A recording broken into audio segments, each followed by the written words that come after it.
오늘 이 말씀을 가지고 하늘아버지 더 깊이 안아주시는 분, 더 깊이 안아주시는 분, 이란 제목으로 말씀을 상고하겠습니다.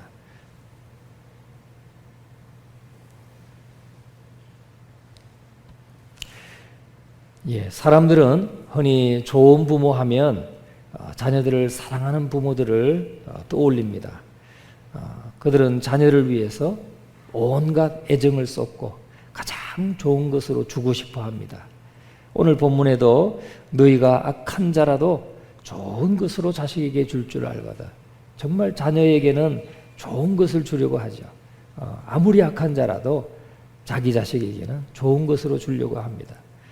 그런데 하물며 하늘에 계신 너희 아버지께서 구하는 자에게 좋은 것으로 주시지 않겠느냐, 그렇게 말씀하십니다. 그러니까 이 비교할 수 없는 대상, 악한 자와 그 비교할 수도 없는 하늘에 계신 아버지, 이 둘을 비교하고 있습니다. 그런데 하나님은 정말 악한 자도 좋은 것으로 줄 줄 아는데 하나님이 얼마나 좋은 것, 더 좋은 것으로 주시지 않겠느냐. 우리는 우리를 가장 좋은 것으로 주고 싶어 하시는 하나님 아버지, 그분을 더 깊이 생각하는 오늘 이 아침이 되기를 바랍니다. 또 자녀들이 행복해야 할 때 함께 행복하고, 자녀들이 감사해야 할 때 그 부모는 뿌듯함을 느끼죠. 부모가 하늘아버지의 형상에 가장 근접할 때가 언제겠습니까? 하나님의 형상에 가장 근접할 때, 그것은 부모로서 최선을 다할 때의 모습일 것입니다. 정말 자녀에게 좋은 것을 주기 위해서, 또 자녀에게 사랑을 베풀기 위해서 최선을 다할 때가 아마 그 부모의 모습이 하나님 아버지의 모습을, 하나님의 형상을 가장 잘 드러내고 있다는 것입니다. 그래서 하나님 아버지는 자신에 대해 설명할 때나 자신과 우리의 관계를 설명할 때 이 가족을 모델로 삼으셨습니다. 우리를 향하신 하나님 아버지의 사랑은 더없이 순수하고 강렬하고 깊은 것입니다. 그분은 자신의 사랑을 보여주기 위해서 헤아릴 수 없는 여러 방법들을 사용하십니다. 우리가 느끼지 못할 뿐이지 하늘아버지는 우리를 매일 수없이 안아주십니다. 여러분 그걸 느끼고 계십니까? 하나님이 나를 안아주고 계시다. 내가 아프고 힘들고 정말 견디기 어려웠고 그런 때에 뭔가 하나님의 위로를 받았을 때 나를 안아주시는구나, 이렇게 느끼기도 하지만, 그렇지 않고 사실 하나님은 날마다 수없이 많이 우리를 안아주신다는 것이죠. 우리가 그분의 안아주심을 너무도 당연하게 생각해서 그분이 안아주시는데도 우리가 깨닫지 못할 때가 있고, 또 뭔가 다른 의도가 있을 거라고 생각하기도 합니다. 우리가 이제 생각을 바꾸고 사랑으로 값없이 주시는 그분의 안아주심을 우리가 감사함으로 받아들일 때 다양하게 나타나는 그분의 안아주심을 우리가 상고하기를 원합니다. 첫째는 하늘아버지는 실제적으로 안아주십니다. 실제적으로. 하나님의 가장 심오한 안아주심은 대부분 단순한 일상생활 속에 담겨 있다는 겁니다. 우리가 이게 하나님이 우리를 안아주시는 거야? 라고 생각하지도 못하는 그런 일상 속에, 아주 단순한 일상 속에 담겨져 있어요. 깨끗하고 순수한 이렇게 한 잔의 물을 마실 때 시원하다, 따뜻하기까지 하네. 이런 속에서 우리가 하나님의 안아주심을 느끼는 것이죠. 그리고 신선하고 부드러운 공기를 마실 때 상쾌하다. 이게 하나님이 지금 우리를 안아주시는 거라는 걸 여러분 잊지 마시기 바랍니다. 편안하고 깊은 잠을 자고, 저도 날마다 그래요.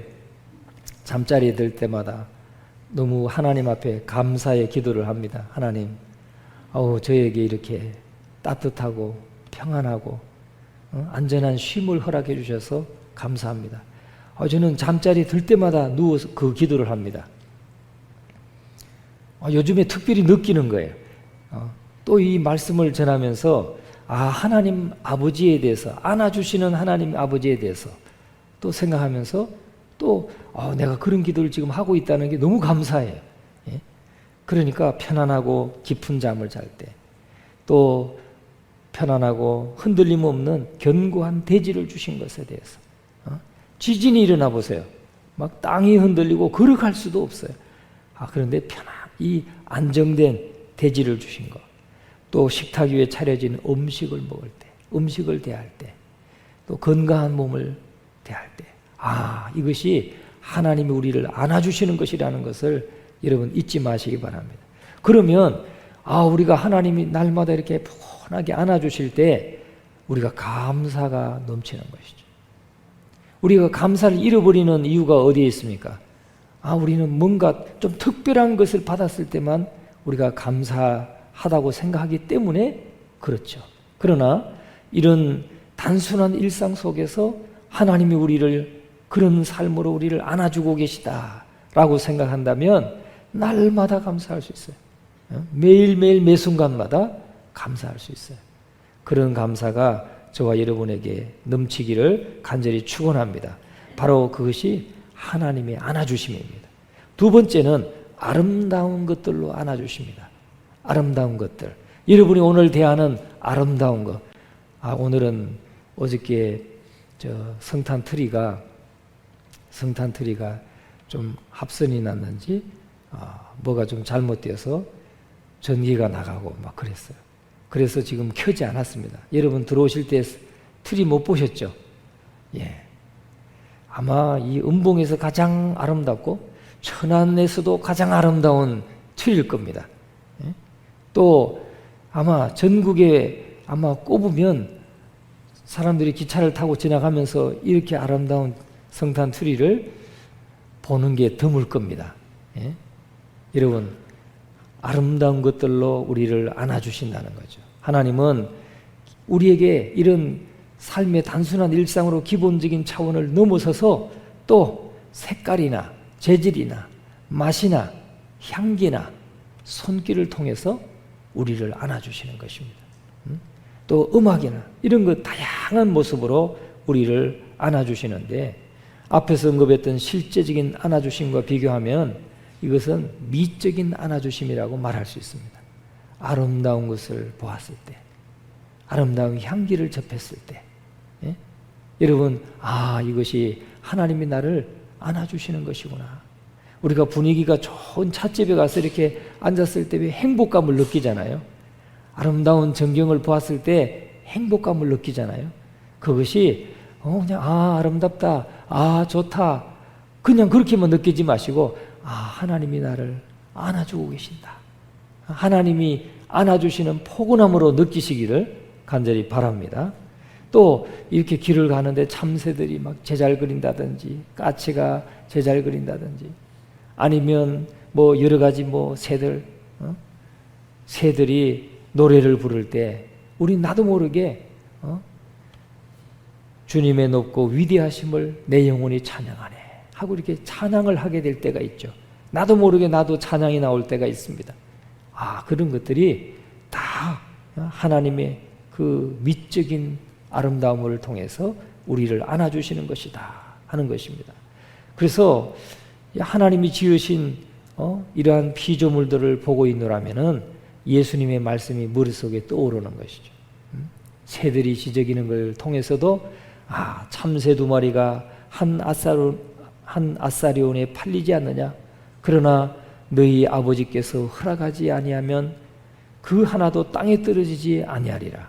너희에게는 머리털까지 다 세신바 되었나니 두려워하지 말라. 너희는 많은 참새보다 귀하니라. 하나님의 말씀이 떠오르면서 그 참새들 하나님이 허락하지 아니하시면 그 참새 한 마리도 그냥 떨어지지 않는다. 그런데 너희는 참새보다 더 귀하다. 그래서 많은 참새보다 더 귀하다 말씀하고 있다는 거죠. 바로 참새를 통해서도 우리는 하나님이 우리를 안아주시는 것을 느낄 수가 있습니다. 바로 그분이 우리를 안아주시는 아버지십니다. 또 백합화를 생각하여 보라. 실도 만들지 않고 짜지도 아니하느니라. 그러나 내가 너희에게 말하노니 솔로몬의 모든 영광으로도 입은 것이 이 꽃 하나만큼 훌륭하지 못하였느니라. 오늘 있다가 내일 아궁이에 던져지는 덜풀도 하나님이 이렇게 입히시거든 하물며 너희일까 보냐 믿음이 작은 자들아. 이렇게 말씀하시는 거예요. 여러분, 덜의 백합화, 저 덜국화, 정말 길쌈도 하지 않는다는 거죠. 실도 만들지 않아요. 짜지도 않아요. 그런데 솔로몬의 모든 영광으로도 이 꽃 하나만 같이 훌륭하지 못하다라고 말씀하고 있다는 거죠. 그런데 이렇게 오늘 있다가 내일 아궁이에 던져지는 덜풀도 하나님이 이렇게 입히시거든 하물며 너희일까 보냐. 너희를 입히고 먹이고 돕지 아니하시겠느냐. 그 말씀이죠. 여러분, 이것이 하나님이 우리를 안아주시는 것입니다. 여러분, 하나님이 자기를 사랑하는 자들을 위하여 예비하신 모든 것은 눈으로 보지 못하고 귀로 듣지 못하고 사람의 마음으로 생각하지 못하였다 함과 같으니라. 고린도전서 2장 9절에 말씀하고 있습니다. 우리는 사실 다 알지 못해요. 눈으로 보면서도 알지 못해요. 하나님이 안아주시는 것을.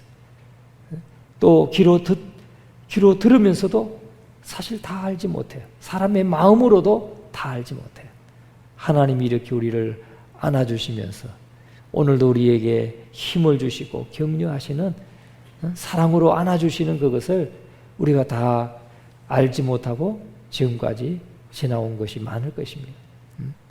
지금부터는 우리가 하나님의 창조물 속에서 그분의 안아주심을 날마다 경험하면서 더 깊이 안아주시는 그 하나님을 우리가 늘 감사하고 찬양할 수 있기를 간절히 축원합니다.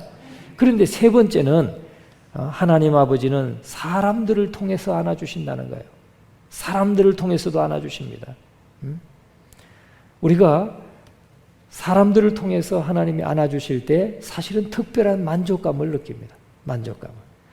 문자 그대로 사람들이 우리를 참 이렇게 반갑게 맞으면서 이렇게 허그를 할 때 안아줄 때도 있지만은 또 어떤 경우는 애정어린 말 한마디, 애정어린 말 한마디, 친절한 행동, 다정한 눈길, 참 밝게 웃어주는 표정, 또 몸짓, 필요할 때 단순히 곁에 있어주는 거. 그냥 내가 참 슬픔을 당하고 낙심하여 있을 때 아무 말 하지 않아도 그냥 옆에 함께 있어주고 함께 눈물 흘려주고 그 사람이 가장 위로가 되는 것입니다. 위로가. 그것이 바로 하나님께서 우리를 안아주시는 것입니다.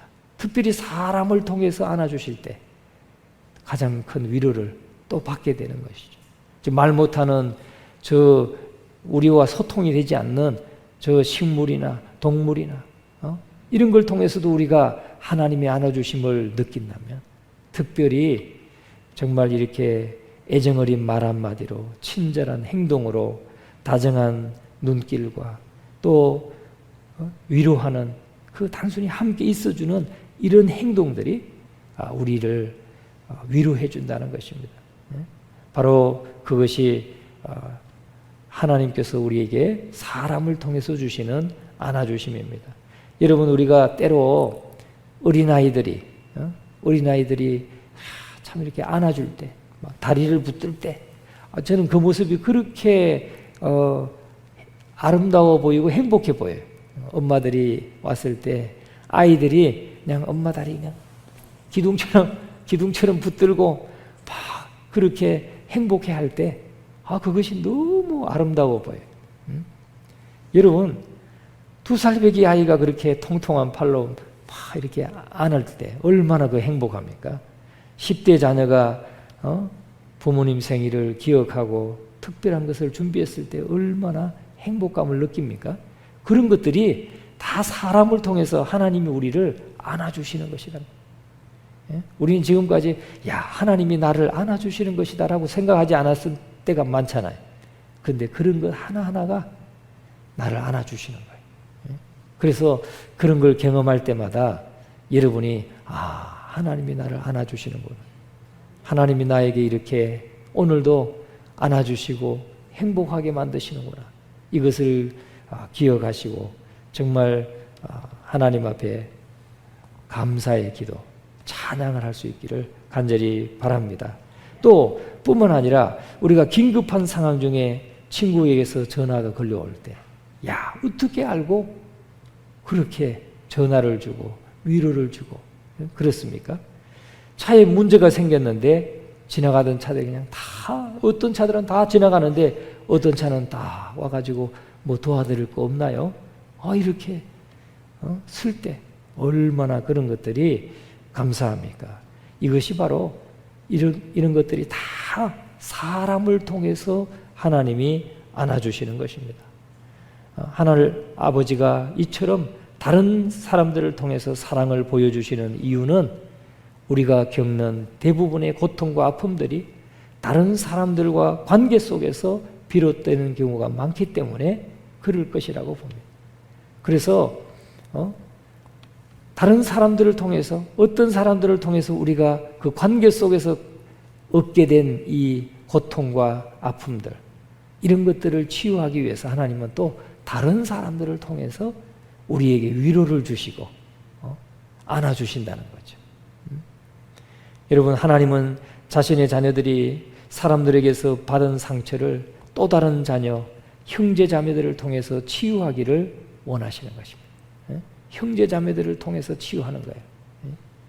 여러분 우리 교회 안에서는 말도 조심해야 돼요. 말도 조심해야 돼요. 그렇지 않으면 사람들이 열심히 주님을 섬기려고 막 애쓰다가도 그 말 한마디에 그 섬김을 중단해요. 여러분 나는 가볍게 그냥 뭐 웃으면서 얘기했을지 몰라요. 그런데 그 말을 듣는 사람은 상처가 되는 것입니다. 안아주는 게 아니라 그냥 패대기 치는 것과 같은 거예요. 그래서 여러분 열심히 하려고 하는 분은 여러분이 볼 때 좀 부족한 것이 있고 때로는 좀 나하고는 좀 안 맞을 수도 있을 수 있어요. 그런데 그런 말을 하지 마세요. 그냥 용기를 북돋아 주는 말 아니면 그냥 아무 말 하지 마세요. 그냥 저분이 하다가 은혜니까 하나님이 주신 은혜대로 하나님 섬기는 건데 뭐 이렇다 저렇다 말하지 마시기 바랍니다. 그러면 정말 열심히 주님을 섬기려고 하는 사람이 그냥 꺾이는 거예요. 그 기가. 여러분 사람을 통해서 우리가 받은 상처 또 다른 사람의 그 따뜻한 말 한마디로 회복될 수가 있습니다. 그게 바로 하나님이 안아주시는 것입니다. 우리 교회 안에서 정말 그러한 저와 여러분이 하나님의 안아주심의 통로가 될 수 있기를 바랍니다. 내가 이렇게 한 사람을 품어주고 안아주고 격려해주고 위로해주면 지금 하나님이 그 영혼을 안아주시는데 내가 쓰임받고 있는 거예요. 내가 쓰임받고 있는 거예요. 우리가 통로가 되는 것입니다. 그래서 정말 하나님은 사람을 통해서 안아주신다. 이것을 꼭 우리가 마음에 새길 수 있기를 바랍니다. 또 하나님 아버지는 기적같이 안아주십니다. 기적같이. 다니엘이 사자굴에서 정말 하나님이 안아주시니까 사자가 말이죠. 애완동물처럼 변한 것, 아주 순하게 변한 것을 볼 수 있잖아요. 그렇게 하나님은 기적적인 안아주심을 우리에게 안아주실 때가 있습니다. 여러분 역시도 그런 것들을 아마 경험했을 수 있습니다. 또 다른 사람에게 일어난 것을 들었을 것입니다. 하나님의 기적적인 안아주심. 그런 기적적인 안아주심이 저와 여러분의 삶 속에 실제로 일어나기를 간절히 축원합니다. 우리가 이렇게 기도하는 그 영혼들에게 여러분 그런 일이 일어날 것을 믿음을 가지고 우리가 기도할 수 있기를 바랍니다. 또 마지막으로 다섯 번째는 하나님 아버지는 영적인 포옹으로 안아주십니다. 영적인 포옹으로 안아주셔요. 이것이 가장 중요한 안아주심이라고 말할 수 있습니다. 다윗은 기도를 통해서 영적인 따뜻함을 느낍니다. 하나님이여 내 속에 정한 마음을 창조하시고 내 안에 정직한 영을 새롭게 하소서. 하나님 앞에 엎드릴 때 회개하고 내 속에 정한 마음을 주십시오. 내 안에 정직한 영을 새롭게 해주십시오 라고 기도할 때 그게 영적으로 하나님이 포옹해 주신다는 거죠. 우리가 막 하나님 앞에 막 누구를 막 저주하고 막 미워하고 막 이런 기도가 아니라 정말 하나님 앞에서 내 자신을 돌아보고 회개하고 그럴 때 그 하나님의 안아주심이 있는 거예요. 또 그분이 용서를 기뻐하시는 자비의 하나님이시라는 것을 알기 때문에 나의 마음이 눈보다 더 희게 되었다고 믿는 것. 여러분, 용서와 구원 이보다 더 값진 선물이 없다는 거죠. 우리가 예수 그리스도 안에서 하나님이 우리를 품어주시고 용서해 주시고 안아주시고 구원해 주신 것, 그것이 하나님이 안아주신 것입니다. 영적으로 안아주신 것입니다. 하나님이 세상을 이처럼 사랑하사 독생자를 주셨으니 이는 그를 믿는 자마다 멸망하지 않고 영생을 얻게 하려 하심이라 그랬습니다. 사랑하는 하늘아버지가 자신의 아들과 성령과 더불어 우리에게 가장 최고의 선물, 바로 예수 그리스도를 통한 영원한 생명을 주신 것, 영원한 삶을 주신 것, 이것이 하나님이 우리를 안아주신 것입니다. 우리를 구원해 주신 것, 이것이 하나님이 우리를 안아주신 것입니다. 나는 영적인 안아주심을 가장 사모합니다. 그것은 첫째로 창조 이야기에서 찾아볼 수 있습니다. 하나님이 우리를 영적으로 어떻게 안아주셨느냐? 하나님이 우리를 지으셨는데 하나님의 형상대로, 곧 자기 형상, 곧 하나님의 형상대로 사람을 창조하시되 남자와 여자를 창조하셨다. 하나님이 우리를 창조하셨는데 하나님의 형상을 따라 지으셨다는 거예요. 참 얼마나 이것이 하나님이 우리를 포근하게 안아주시는 영적인 안아주심입니까? 하나님이 우리를 창조하셨다는 것 자체가 놀라운 사랑의 행위인데 그분은 한 걸음 더 나아가서 우리를 그분의 형상대로 지으셨다는 거예요. 이것이 하나님이 우리를 안아주시는 것입니다. 하나님이 우리에게 쓰신 성경이라고 하는 사랑의 편지는 그분이 우리를 영적으로 안아주신다는 또 하나의 증표인 것입니다. 소중한 약속들, 믿음의 조상에 관한 이야기들, 하나님 자신에 대한 진리들이 그 속에 담겨져 있습니다. 그래서 하나님이 말씀을 통해서 우리에게 위로해 주실 때 그것이 우리를 안아주시는 겁니다. 외로움을 겪고 있을 때 두려워하지 말라, 내가 너와 함께함이라, 놀라지 말라, 나는 너의 하나님이 됨이라, 내가 너를 굳세게 하리라, 참으로 너를 도와주리라, 참으로 나의 의로운 오른손으로 너를 붙들리라. 이사야 41장 10절에 말씀합니다. 우리가 외로움을 겪고 있다든지 뭔가 참 이렇게 다이빙 때에 홀로 서 있는 것처럼 그러한 순간에 서 있을 때 이 하나님의 말씀은 우리를 안아주시는 거예요. 또 곤경에 처했을 때 하나님은 우리의 피난처시요 힘이시니 환난 중에 만날 큰 도움이시라. 시편 46편 1절에 말씀합니다. 곤경에 처했을 때 하나님의 말씀으로 우리를 안아주십니다. 용기를 잃고 절망에 빠져 있을 때 오호라 나는 곤고한 사람이로다, 이 사망의 몸에서 누가 나를 건져내랴. 우리 주 예수 그리스도로 말미암아 하나님께 감사하리로다. 곤경에 처했을 때 하나님이 이렇게 안아주시는 거죠. 정죄감이 들 때 그러므로 이제 그리스도 예수 안에 있는 자에게는 결코 정죄함이 없느니라. 로마서 8장 1절. 죽음 앞에 직면했을 때 나는 부활이요 생명이니. 우리가 참 이렇게 이 생사의 기로에 놓인 분을 위해서 우리가 기도도 하지만 또 만약에 하나님이 그냥 데려가신다면 그리스도 예수 안에 있는 자는 나는 부활이요 생명이니, 이 소망을 우리에게 준다는 거죠. 이 말씀이 바로 우리를 안아주시는 것이라는 거예요. 예? 우리는 날마다 하나님과 이렇게 말씀과 기도로 교통하고 교제하면서 하나님의 위로와 안아주심을 날마다 경험하시는 저와 여러분 되시기를 주님의 이름으로 축원합니다. 우리가 원하는 것이 아니라 우리에게 꼭 필요한 것으로 채워주시는, 필요한 것을 주시는 하나님을 신뢰하시고 실제적으로 우리를 안아주시고 아름다운 것들로 안아주시고 또 사람들을 통해서 안아주시고 기적같이 안아주시고 영적인 것들로 안아주시는 그 하나님의 안아주심을 날마다 경험하면서 감사로 찬양으로 주께 영광 돌리는 우리 모두의 삶이 되기를 간절히 축원합니다.